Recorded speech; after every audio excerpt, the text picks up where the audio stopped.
On April 26, 1986, the fourth RBMK reactor on the Chernobyl power plant blew up, leaving exposed a ton of radiation for the USSR, for the city, for Europe, and for the whole world in general. This issue not only caused casualties in the moment of the explosion, and not only casualties for the people working in the plant, but tons of people were affected by radiation and suffered the side effects of that for not only 2-3 years after the incident, but till these days. While doing the research for Chernobyl, I found out that the primary sources were a mess to work with. Why? One factor that was really important to take into consideration is the way that the Soviets managed information. Information was not released to the public, and actually the way that people on the outside of the USSR found out that the reactor had blew up was because it was too late to do something about it. They found radiation in places where they shouldn't be, abnormal levels everywhere.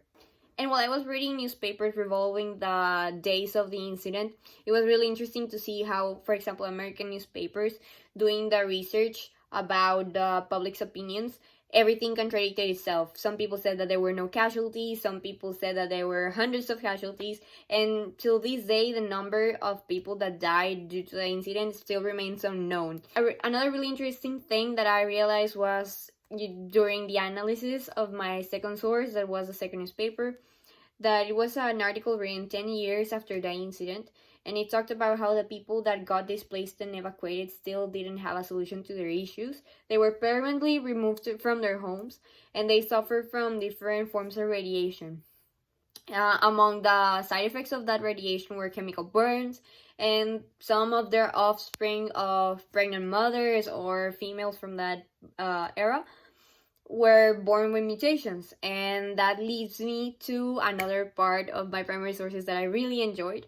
As a photographer myself, I found a Ukrainian reporter named Igor Kostin, and he was the most important photographer to capture all of the images regarding the Chernobyl power plant incident.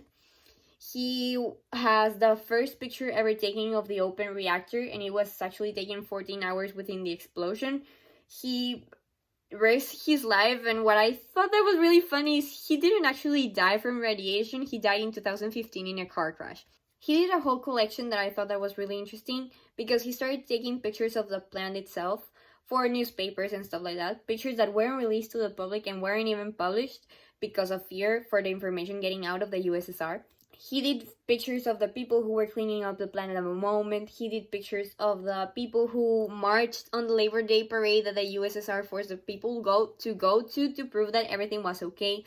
He did pictures on the aftermath, the way the doctors were treating patients, how the nature was affected, side effects on mutated kids. He didn't stop there. He went further. He worked with the BBC, with different newspapers, and he started publishing his work. And that had a really important impact at the time, because children that were previously abandoned because of their physical mutations and the stigma that was placed in that time in the USSR started getting adopted. So the way that he approached the situation really gave the people those values that were stolen from them and started helping them move on and give us an immortal memory of the situation. I personally think that this milestone in history is a warning for us for the use of nuclear power, for the way that the government stole humanity from the people by not telling them what was going on, by not warning them of the health hazards, by not telling people outside of Europe and putting in danger their lives as well.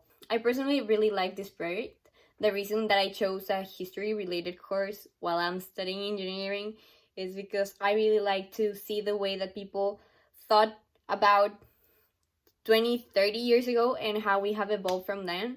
And I believe that situations like these help us humanize ourselves and put in perspective what we have today, what we have accomplished in matters of values, what we have accomplished on matters of rights. And here is when my favorite quote from Churchill comes to place: "The further back in history you know, the further into the future you can see." And with that, I finish my video evidence. Thank you very much.